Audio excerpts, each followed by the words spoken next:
ఈ నెల 13 జరిగిన సార్వత్రిక ఎన్నికలు కడప జిల్లా పోరుమామిడి మండలంలోని టేకూరుపేట గ్రామ పంచాయతీలో ఎటువంటి అవాంఛనీయ సంఘటనలు జరగకుండా ఎన్నికలు ప్రశాంతంగా జరిగాయని టీడీపీ మండల అధ్యక్షులు భైరవ్ ప్రసాద్ అన్నారు. ఈ సందర్భంగా మాట్లాడుతూ జరిగిన ఎన్నికలకు ఓటర్లు భారీగా తరలివచ్చారని వారి ఓటును వినియోగించుకున్నారన్నారు.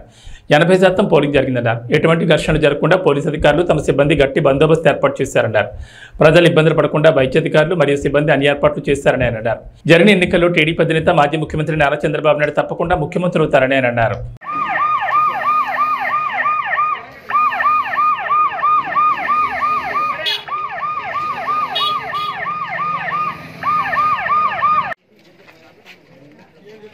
స్టార్ట్ అయినప్పుడు చెప్పు చేద్దాం.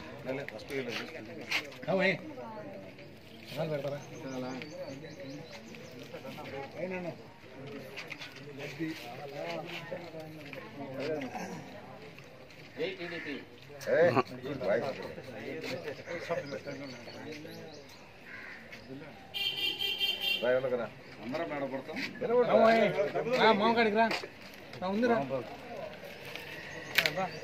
ఇద్దరి మధ్యలో రావాలా చాలా రావాలా.